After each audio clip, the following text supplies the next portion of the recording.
All right, let's get right into it. We're on day 25 of the US-Israel war with Iran, and honestly, the situation is getting more confusing by the hour. We're seeing all these signals, right? Some seem to point toward peace, but others are pointing straight to more conflict. So today, we're going to try and unpack all of these mixed messages to figure out what is really going on. And this slide right here gets to the absolute heart of the problem. On one hand, you have the United States talking about productive conversations. But on the other hand, Iran is publicly saying the U.S. retreated out of fear. I mean, these are two totally separate realities being presented to the world. So, what's the truth? Let's break it down. So, first up, we've got to look at the diplomatic front. Because this war of words, this battle to control the story, is every bit as intense as what's happening on the ground. So President Trump comes out with this statement saying he's putting a 5-day pause on strikes against Iran's power plant. And the effect was instantaneous. You saw markets jump, oil prices drop. For a minute there, it really felt like the first real sign that things might be cooling down. But almost in the next breath, Iran's state media fires back with a completely different take. They didn't frame this as a move towards peace at all. Nope. They spun it as an act of weakness, basically saying the U.S. only backed down because they were scared of how Iran would hit back. Okay, and this is where it gets really interesting and kind of complicated. While Iran is publicly shouting no talks, a senior Iranian official quietly confirms to CBS News that yes, they are actually reviewing points from the U.S. that came through mediators. This suggests that the public denial, it's probably just for show, for politics.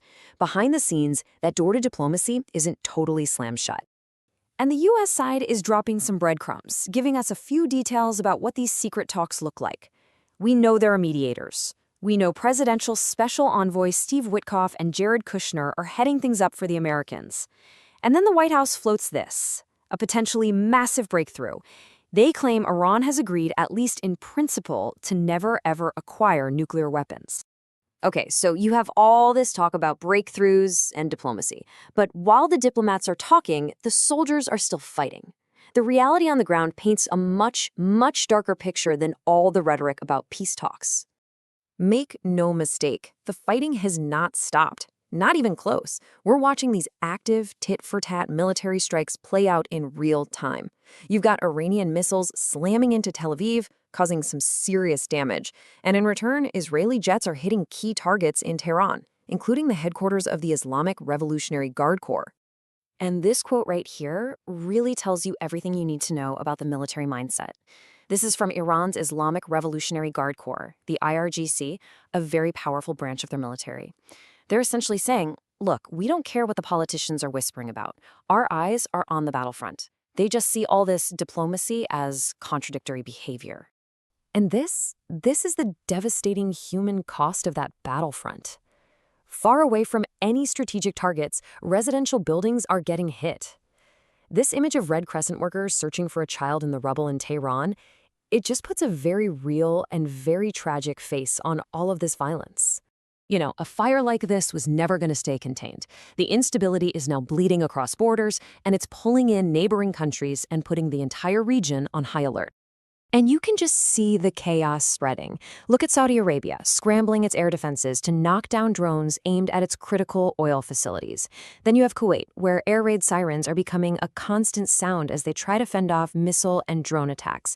And then in Lebanon, the government takes the huge step of just completely cutting off all diplomatic ties with Iran. And let's be really clear about what that means. Declaring an ambassador persona non grata is not just some minor protest. This is one of the most serious moves you can make in diplomacy. It means you're formally kicking them out of the country, and it signals a complete and total breakdown of relations. It just shows you how bad the regional fallout has gotten. So let's try to actually quantify the impact of all this. Because we're nearly 4 weeks in, and the cost, both in human lives and in the stability of the global economy, is just staggering. The overall death toll has now climbed past 2,000 people, and that's across the entire region, from airstrikes, from missile attacks, from fighting on the ground in multiple countries. And if you look at this chart, you can see where the impact has been the most severe. Iran has taken the heaviest hit by far, with more than 1,200 fatalities. Lebanon has also seen a devastating toll, reporting 1,000 casualties. And you can see here, 13 U.S. service members have also been killed in this conflict. And beyond that terrible human cost, the economic toll is spiraling into a full-blown global crisis. The CEO of the UAE's national oil company, he didn't mince words. He called Iran's closure of the Strait of Hormuz economic terrorism. I mean, that is incredibly strong language. And now that we know there are underwater mines in this vital shipping lane, people are saying the energy crisis is shaping up to be worse than the oil shocks of the 1970s. So, after all that, where does this leave us? Well, we're stuck. We are stuck in this deeply uncertain, incredibly volatile moment, basically balancing on a knife's edge between some kind of diplomatic breakthrough and a much, much wider war.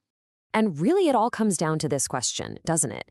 We have these words of peace being spoken in back channels at the exact same time that open acts of war are happening out in the open.